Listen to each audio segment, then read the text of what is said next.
Hora de la mañana nos trasladamos de inmediato hasta la sala Marta Hildebrand del edificio de comisiones. Es la sala Fabiola Salazar Leguía, la sala 2 del edificio de comisiones Víctor Raúl Haya de la Torre.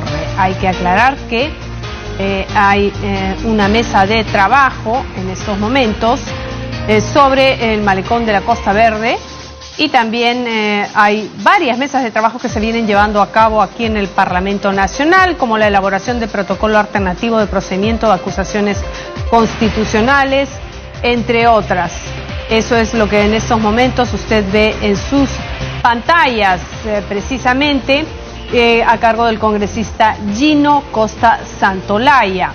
Esta elaboración de protocolo alternativo de procedimiento de acusaciones constitucionales es otra de las mesas de trabajo que se vienen desarrollando aquí en el Parlamento Nacional. Veamos. A ver si es que le da cabida o no a lo que señala la ley orgánica del Ministerio Público o al acuerdo de la Junta de Fiscales Supremos. Y por la misma razón, ya no en el fuero parlamentario, pero en el fuero propiamente judicial, tendría que definirse si es que habría condiciones de validez suficiente como para que prosiga la investigación a cargo del señor Pablo Sánchez en materia de la reciente acusación que ha realizado el Congreso sobre el caso del señor Inostroza y los 4 exconsejeros. De acuerdo. Muchas gracias, doctor Delgado. Ciertamente eso requeriría reforma constitucional y no está en discusión, pero yo he aprovechado, digamos, la reunión para recoger las opiniones sobre ese tema, señalando que estamos en un momento de reformas constitucionales, vamos a tener referéndum, podrían venir otras, y yo aproveché la reunión para plantearlo, pero ciertamente todo eso tendría que pasar por reforma constitucional. Pero es interesante lo que usted dice, que está reñido con la historia constitucional republicana.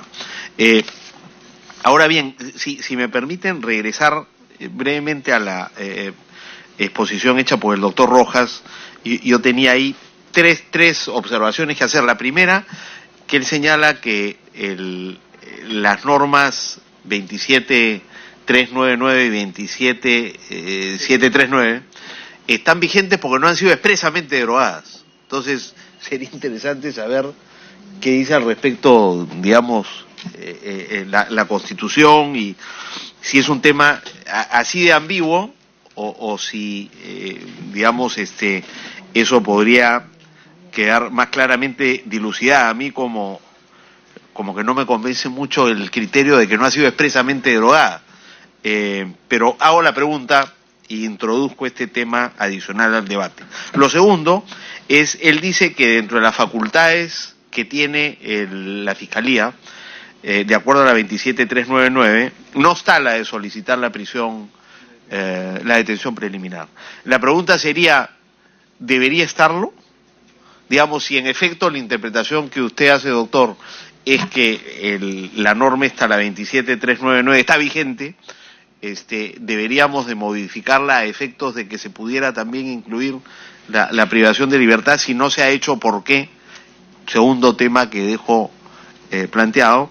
Y el tercero tiene que ver con, claro, la norma aplicable, si es la Constitución o si es el acuerdo de fiscales ante una situación imprevista. La Constitución tampoco tiene que entrar en el detalle de regular todo. ¿Qué hace si el fiscal en funciones tiene razones para excusarse o inhibirse? Pero ahí hay un problema también que sería interesante recoger opiniones sobre cuál es la norma aplicable. Dicho eso, le agradecemos al doctor Rojas su intervención y le damos la palabra al doctor Samuel Abad. Sí, buenos días a todos los presentes y a las doctoras. Y gracias, doctor Costa, por la invitación. Yo básicamente quería plantear 3 temas, uno general y después aterrizar en 2 temas puntuales. En primer lugar, ya que has preguntado el tema general y lo ha mencionado nuestro querido amigo el doctor César Delgado, yo creo que hay un problema de fondo que algún día se tendrá que trabajar, que es el tema de la responsabilidad de los altos funcionarios, de todos los altos funcionarios, incluyendo el presidente de la República. Hemos visto que la figura de la vacancia presidencial ha sido utilizada como una sacada de vuelta más rápida que una denuncia o una acusación constitucional. hemos visto los riesgos de la inmunidad parlamentaria y hemos visto lo que está ocurriendo con el antejuicio. Al margen de todo esto, creo que en algún momento hay que sentarse calmadamente a trabajar estos temas que involucran lo que es la responsabilidad de los altos gobernantes, de los altos funcionarios. Porque en una democracia, en un Estado de Derecho, los funcionarios tienen que ser responsables. Y la pregunta es hasta qué punto deben tener ciertos privilegios que, tal como han venido siendo aplicados, han terminado beneficiándolos en ocasiones y en otras ocasiones debilitándolos. Porque la vacancia se ha convertido en un mecanismo de censura encubierta al presidente de la República. Es decir, yo creo que eso algún día hay que trabajar porque suele hablarse de una figura que es la criminalidad gubernativa. Los gobernantes pueden, y de hecho ocurre, que cometen delitos. Y no es un delito cualquiera, es un delito desde el poder, con el aparato del poder, que puede ser el Ejecutivo, eventualmente el Congreso o instituciones. Entonces, yo creo que en algún momento hay que pensar eso, pero que no se agote en el antejuicio, no se agote en el juicio político, involucra la inmunidad, involucra la responsabilidad del presidente de la República. Eso habrá que revisarlo porque, como bien lo dice el doctor Delgado Guembes, hay experiencias distintas. Hemos copiado aquí un poco, aquí otro poco y ha salido lo que tenemos hoy día. Entonces eso lo dejo anotado. Hace muchos años se presentó un proyecto de ley sobre el tema, proyecto de ley, para precisar algunos conceptos de la Constitución, que incluso se discutió estoy hablando del año 2005 aproximadamente, y que nunca prosperó, que trataba de precisar conceptos como desde cuándo empieza la inmunidad, qué cosa es delito de función, en fin. Eso es el primer tema que lo dejo anotado, que implicará un trabajo más profundo. En segundo lugar, yendo al tema del procedimiento parlamentario de la acusación constitucional. Yo quisiera verlo desde la experiencia que he tenido, porque he tenido una posibilidad de ver algunos casos de procedimientos parlamentarios, tanto en el caso de los magistrados del Tribunal Constitucional como en el caso del anterior fiscal de la Nación. Y otros casos que he podido ver, y me han surgido algunos temas que quisiera mencionar en el marco del procedimiento parlamentario. Primero, la legitimación, que de alguna manera lo planteaba el doctor Delgado Guembes. La legitimación tiene una regulación muy especial. Cualquiera puede presentar una acusación constitucional. Entonces, ¿qué ocurre? Que como quiera que la acusación involucra también a jueces supremos, o miembros del Tribunal Constitucional, en un proceso hay alguien que gana y alguien que pierde. Y el que pierde viene al Congreso a acusarlos por prevaricato. Entonces yo creo que ahí de verdad hay mucha flexibilidad. Miren lo absurdo, cualquiera puede presentar y ahora se discute si el fiscal Pablo Sánchez podría hacerlo porque no lo hizo el fiscal de la Nación. O sea, no es muy coherente el sistema, porque se discute si debe ser el fiscal de la Nación porque no le puede delegar, pero en fin, al margen de eso, cualquiera puede presentar una acusación constitucional.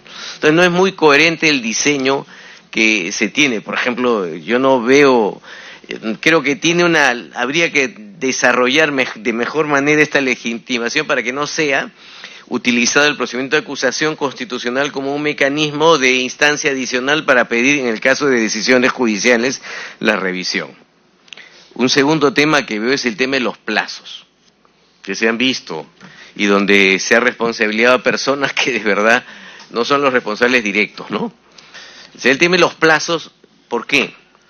Porque esto es un tema político. Entonces, hay que establecer un mecanismo que garantice que los plazos se cumplan o de alguna manera hay alguna consecuencia jurídica ante el incumplimiento. Porque no se cumplen, cuando se quiere se cumplen y cuando no se quiere no se cumplen. Ejemplo. Y eso trae como consecuencia un caso muy concreto, el caso del fiscal de la Nación Pablo Sánchez. Sigue en trámite, en teoría. O sea, en teoría sigue en trámite. ¿Por qué? Porque la subcomisión no ha emitido el informe correspondiente para que él pueda ir a la subcomisión a defenderse. Desde el año pasado que se presentó el descargo pertinente. En diciembre. Estamos hablando de 10 meses. Y claro, ¿cuál es el estado actual? ¿Cuál es la situación actual? Espada de Damocles. Exacto. Entonces, lo activo cuando quiero y lo desactivo cuando no quiero. Y no hago nada, el no hacer. Y eso tiene que ver directamente con el tema de los plazos. Porque en el fondo, y este es el tema de fondo de lo que quería mencionar como procedimiento parlamentario, creo que el debido proceso parlamentario no está muy claro.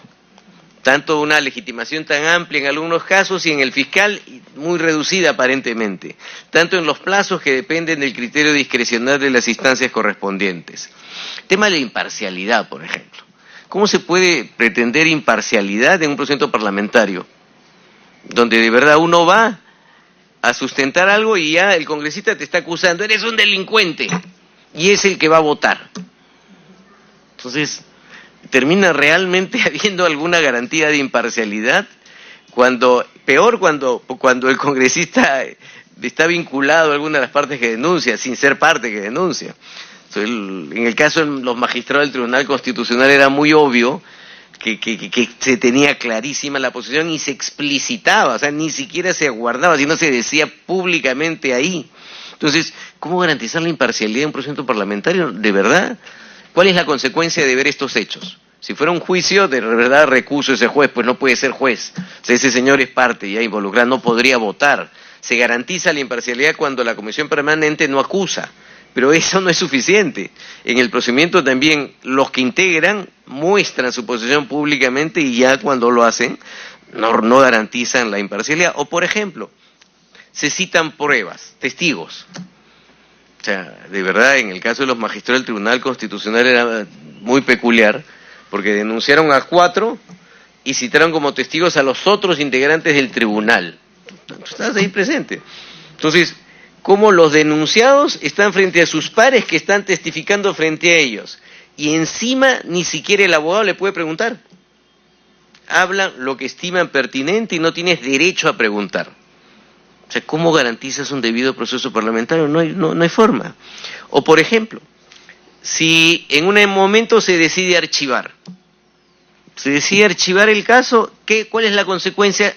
Porque en el procedimiento de acusación existe la subcomisión de acusaciones, la comisión permanente y el pleno. Ya. Imaginemos que llega una denuncia constitucional que aparentemente es sólida, que la presenta, por ejemplo, el fiscal de la Nación, que es un abogado, ha tenido su equipo que ha investigado y ha presentado una acusación constitucional contra un alto funcionario. Llega a la subcomisión, ¿qué puede hacer la subcomisión? Rechazarla de plano. Así, y ahí quedó. Entonces, todo el equipo fiscal que ha trabajado el tema, que ha investigado, donde hay un equipo de abogados, profesionales, especialistas, han pedido incluso eventualmente testigos, llegan a la subcomisión y sencillamente el archivo cosa juzgada. Ya no se puede reabrir el caso de un magistrado del Tribunal Constitucional, donde el fiscal Pablo Sánchez lo denunció por recibir dinero de un alcalde de Chiclayo, llegó a la subcomisión, el presidente se abstuvo. Otros se abstuvieron y sencillamente se archivó y no pasó nada. Ahí quedó, ni siquiera hubo informe. Entonces, ese tipo de archivos, de verdad, deberían tener un mecanismo de revisión. O sea, no puede ser que una subcomisión rechace liminarmente, hasta en el Poder Judicial, si a mí me rechazan liminarmente una demanda, puedo apelar. Acá quedó. O sea, no hay ningún mecanismo interno de revisión, o sea, depende del criterio de ellos 4, que ni siquiera es público, porque recién está iniciándose el tema. Entonces, y finalmente sobre el procedimiento parlamentario, sí mencionar, esto sí ya está a mi juicio, aunque yo sé que a mi amigo César no le convence plenamente, un procedimiento parlamentario hoy día se archiva por decisión del Congreso, pero también se archiva por decisión del sistema interamericano. Ha ocurrido, y eventualmente por el Poder Judicial. Entonces, esto no está previsto. Entonces, ¿qué ha pasado? Que no saben qué hacer o no dicen nada. En el caso del Tribunal Constitucional, la Corte lo ha archivado, pero el Congreso no ha dicho nada. Expresamente diciendo archívese el caso con un oficio, no. O sea, no ha dicho, si fuera un procedimiento, alguien le dice archiva, tú dices sí o no, y si no archivas, continúas. Pero el silencio no es una forma de manifestación de voluntad que tenga un efecto jurídico. En realidad, esa situación es muy peculiar, o sea, que demuestra que el procedimiento parlamentario que tenemos, de verdad, hay que revisarlo. Y el último tema que quería mencionar es esta ley 27399, que se ha indicado acá, y que es bien importante. Esta ley, como saben, es de enero del 2001, ¿no? Entonces, es interesante recordar las fechas y el contexto. Esa norma fue aprobada en un contexto de salida de un régimen por el presidente Paniagua y por el ministro Diego García Sayán. Se explicaba por el conjunto de acusaciones que venían. Entonces, tiene una explicación. Y ahora creo que hay que revisarla, porque la realidad demuestra que hay problemas. Porque si reconocemos que el procedimiento parlamentario demora, al margen de que se pueda revisar, demora, o puede ser muy rápido, pero en el caso que pueda haber alguna demora y pueda presentarse un tema delictivo, de estos fuga o detención, la pregunta que se plantea es si es posible incrementar medidas restrictivas de la libertad. ¿Por qué? Porque la lógica del antejuicio es antes de un proceso. Entonces, estas medidas restrictivas son realmente medidas que se plantean antes del proceso, respecto a altos funcionarios por temas penales, por temas delictivos. Entonces, claro, alguien... Sí. En realidad, si me permites, yo entiendo que la investigación que se hace en el Congreso corresponde a la investigación preliminar de un proceso cualquiera, porque terminado el antejuicio, el fiscal de la Nación está obligado a formalizar en un plazo de 5 días, claro, la causa e iniciar la investigación preparatoria. Entonces, se supone que la investigación preparatoria se inicia, puede ser en la Fiscalía, que ha sido el caso, y continúa o sea, el proceso de tramitación de una denuncia constitucional en el Congreso corresponde a la fase de investigación preliminar, en cuyo caso tendría que estar habilitado el Congreso o también la Fiscalía, como lo establece el 27399, para establecer algunas medidas restrictivas de la libertad que son propias de una fase de investigación preliminar. No detención preventiva, pero a lo mejor sí detención preliminar. Cosa que en este caso, nos ha recordado el doctor Rojas, no está permitido, ¿no? Porque es una excepción al conjunto de medidas limitativas que se pueden decretar en esa fase de la investigación. Sí, si me permite, justo sobre eso, que era el tercer tema. Vale decir, asumiendo que el procedimiento parlamentario demora y asumiendo que algo hay que hacer para evitar que una persona pueda fugarse o eventualmente pueda perjudicar la investigación, lo que se plantean son estas medidas. Pero también es cierto que para el caso del impedimento de salir del país está claro, hoy día no hay ningún problema, es más, lo pidió el fiscal Pablo Sánchez y lo consiguió el juez. Para algunos era discutible, incluso eso, para algunos era discutible, pero ha ocurrido y no hay problema y hay criterios sobre eso. Hay una peculiaridad que estas normas excluyen a los congresistas. Pero claro, los congresistas aprobaron la ley, ¿no? O sea, no tiene sentido porque es un trato desigual, ¿no? Que es algo que habría que revisar. O sea, si un congresista podría estar en la misma situación y estar excluido de la norma, de verdad, no tiene ningún sentido esa exclusión. Pero al margen de esa exclusión, que me parece muy absurda, lo que creo es que hay que plantearse el debate que bien planteaba el congresista, si cabe la detención. El Congreso, el único que puede detener en el Perú es el juez. El único que puede ordenar las detenciones. La policía en flagrante delito, pues no estamos hablando de eso. El único que puede detener, el fiscal no puede detener. El fiscal pide y el juez ordena la detención. Si no, Carguancho no sería tan conocido. Entonces, el juez detiene. La pregunta es, en el procedimiento parlamentario, por eso se le llama antejuicio, antes de un proceso, no hay un proceso jurisdiccional. El Congreso no va a detener, ni siquiera una comisión investigadora puede detener, porque le pide al juez que haga efectivo el apercibimiento. O sea, el Congreso no puede detener. O sea, la naturaleza de un Congreso no es una investigación jurisdiccional, es una investigación parlamentaria, política, del Congreso. Entonces la pregunta es, en esa etapa en la cual no hay proceso, ¿puede disponerse la detención o sería algo inválido? De verdad, si fuera cualquier persona, nadie lo discutiría. Nadie lo discutiría porque existe la investigación preliminar. Hoy día el fiscal lo puede hacer. Esto no fue pensado por la Carta del 93, ni por la Constitución del 79, ni las figuras del antejuicio. Porque estas medidas preliminares son medidas que se han planteado luego. Entonces yo creo que podría desarrollarse argumentos que en casos graves permitan la detención, obviamente solicitándolo el fiscal y disponiéndolo el juez.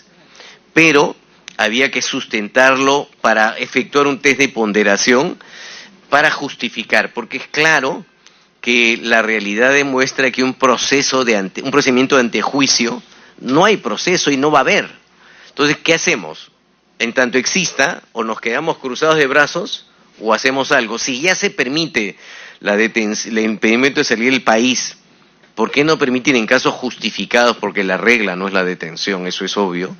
La regla no es la detención, que vía una investigación a cargo del fiscal de la Nación, un juez penal supremo puede hacerlo. La ley no lo contempla, ¿no? Yo creo que se podría plantear. Así como el 2001 se planteó esta norma, estamos en el 2018, podría ser enero del 2019, donde 18 años después se plantea una reforma de este procedimiento, en tanto no ocurra lo más importante, que creo que es revisar el tema del diseño que tenemos hoy día, ¿no? Muy bien, Samuel. Sobre esto último, tú reivindicas entonces la 27399. Sí, se ha aplicado además, o sea, se viene aplicando. ¿Y no crees entonces que ha quedado derogada por el Código Procesal Penal, que tiene 2 artículos expresos referidos a el trámite que se le da a las denuncias constitucionales? No lo veo, porque en el expediente 0218, en el expediente 11218, en el 0718 de la Sala Anticorrupción, contra Julio Gutiérrez, Guido Águila, Orlando Velázquez, Sergio Noguera, César Inostroza, la Sala Anticorrupción lo ha aplicado. O sea, de verdad, tendría que revisarlo con más detalle. No me lo he planteado, le confío. Yo entendía que estaba vigente entonces, y se viene aplicando judicialmente. Lo han hecho en estos casos. Es una norma vigente, ¿no? Que debería... Es un tema sobre el cual no... Sí, pero creo que debería perfeccionarse, porque de verdad, al margen de si la norma puede discutirse su validez, se está aplicando, pero al margen de ello, lo que creo es que hay que actualizarla, porque es una norma que se explica en un contexto. El contexto lamentablemente no ha mejorado, se presentan los mismos problemas, el procedimiento de antejuicio se presenta como se presenta, y creo que habría que fortalecer el sistema que permite este tipo de medidas, ¿no? Que son medidas cautelares en el fondo. Claro. Y las cautelares son medidas judiciales constitucionales, o sea, no se discute eso. Y son prerrogativas que tiene, de acuerdo a esta norma, tiene la Fiscalía, pero también tiene el Congreso. Sí, claro. Y por supuesto... Pero el Congreso no puede tener. No, a través del Poder Judicial, esté expresamente señalado. Ya habíamos leído a través del vocal titular menos antiguo de la Sala Penal de la Corte Suprema. Es ante esa autoridad que la norma establece la prerrogativa que tiene el Congreso a través de la subcomisión, la comisión permanente o el Pleno para pedir esas medidas limitativas. ¿Sabes dónde se puede plantear el igual problema? Que el Ministerio Público. Entonces, la pregunta era si además de todas las otras medidas limitativas debía incluirse también la detención preliminar, y tú dices que... Yo creo que sí, es viable. Lo que sí hay un problema que se puede plantear, y es con el tema de la inmunidad. ¿Por qué? De los congresistas y de los magistrados del TC. ¿Por qué? Porque la inmunidad, como sabemos, es por delitos comunes. El antejuicio es por delito de función. O sea, ambos son delitos. Pero es lo que tenemos hoy día, ¿no? Entonces, en el caso de la inmunidad, se requiere autorización del Congreso para la detención. No para el impedimento de salida del país, pero sí para la detención. O sea, si se trata de inmunidad parlamentaria. Porque es la lógica que está prevista en la Constitución: inmunidad de arresto, inmunidad de proceso. Pero típicamente es de los congresistas, no lo tienen los supremos, no lo tienen los fiscales supremos, no lo tienen no lo tienen otros altos funcionarios.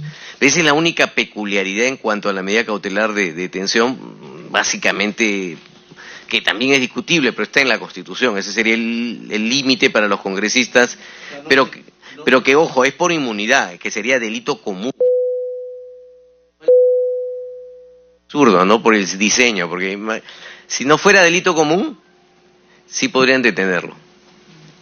Delito de función. Y si es delito común, tiene que pedir autorización del Congreso.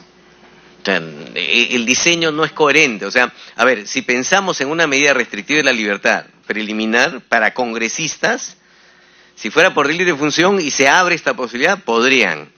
Pero si fuera delito común, tendrían que pedir autorización del Congreso. ¿Por qué se presenta esta incoherencia? Porque tienen inmunidad.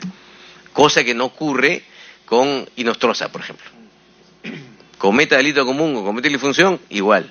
Si es que delito común, bueno, no tiene ningún privilegio, ¿no? Si es delito de función, sí. Entonces, esas son las incoherencias del modelo. Perfecto.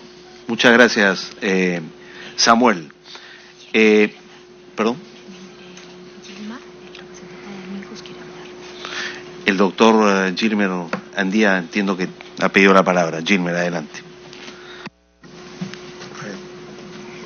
Buenos días, muchísimas gracias, congresista. A ver, nosotros, desde el Ejecutivo, Ministerio de Justicia principalmente, tenemos una posición ¿qué es lo que pensamos? Que la derogación de estas normas ha sido tácita, pero no de toda la norma, en primer lugar. ¿Por qué? Porque esta norma especial, que regula medidas limitativas respecto a altos funcionarios, regula también una prerrogativa para el Congreso. Eso no está en el Código Procesal. Es decir, la norma que derogaría a esta ley especial sería el Código Procesal, pero solo respecto de lo que ya tiene el Código Procesal. Entonces, esta prerrogativa del Congreso de poder solicitar al vocal supremo la aplicación, cesación o modificación de la medida limitativa está vigente. O sea, el Congreso a través de esta ley tiene esta posibilidad de que una vez que recibe o inicia el procedimiento de acusación constitucional pueda solicitar una medida limitativa. Ahora, lo que hay que poner en contexto, porque la discusión parte de si puedo solicitar detención o no, pero como en cualquier proceso, olvidémonos que sea un alto funcionario, yo aplico una medida de acuerdo también a las circunstancias de mi proceso mismo. Es decir, existe urgencia, existe necesidad, tengo los elementos necesarios, porque no es por el solo hecho de que sea un alto funcionario o está cuestionado que deba solicitar una detención. A ver, una detención preliminar bajo el esquema del Código Procesal que fue modificado el año pasado. La detención preliminar judicial tiene un solo camino, o mejor dicho, un camino, dos opciones. O archivo la investigación luego de que solicité y me dieron la medida, que para delitos de crimen organizado son 10 días, pero para delitos comunes es 72 horas. Entonces, o lo archivo o formalizo investigación. Entonces, si estoy ante un alto funcionario, a ver, imaginemos que el doctor Pablo Sánchez en julio solicitara la detención preliminar. No había crimen organizado. Por ende, hubiera sido un delito o una detención por 72 horas. Luego de las 72 horas, imaginemos que este vocal supremo le hubiera dado la detención preliminar. Tenía que formalizar o archivar. Pero ¿cómo formalizaba si esta incoación del proceso depende del Congreso? Es decir, yo no puedo formalizar como fiscal de la Nación, porque dependo de que la acusación constitucional disponga la formalización de la investigación. Entonces, es un imposible jurídico. O sea, más allá de que se le pueda cuestionar si debías, tenías, no, es un imposible jurídico. Ahora, ¿por qué lo solicitas sí después? ¿No? Porque esa es la otra. Si lo pediste ahora, el 17, ¿por qué no lo pediste en su momento? Porque claro, ya había una acusación, ya se venía una investigación preparatoria, que de acuerdo a la Constitución, el fiscal de la Nación no me gusta la palabra, pero es una mesa de partes. Porque simplemente revisa, recibe la resolución del Congreso y asume todos los hechos y todas las imputaciones. Ojo, y esto sí creo que deberíamos aclararlo, lo cual no impide, porque lo dice el Código Procesal Penal, que durante la investigación, una vez que ya lo tiene el fiscal competente, que en este caso es de corrupción de funcionarios, el fiscal supremo, pueda variar la imputación, o sea, hechos nuevos, o incluso, siendo los mismos hechos, la calificación puede variar. Y eso lo dice el mismo código. Pero No obstante, el inicio sí debe respetar todo lo que dice la resolución del Congreso. Entonces, en esa medida, una vez que se recibe el expediente, tengo ese expediente para poder formalizar la investigación preliminar, pedir la detención preliminar, porque ya se viene una investigación preparatoria. O sea, ni siquiera tengo que ver si voy a formalizar, no, ya se viene. Entonces, ¿era posible? Sí, totalmente posible, pero en ese momento. Pero al inicio no, porque no era necesario. Ahora, eso en el supuesto de que digamos que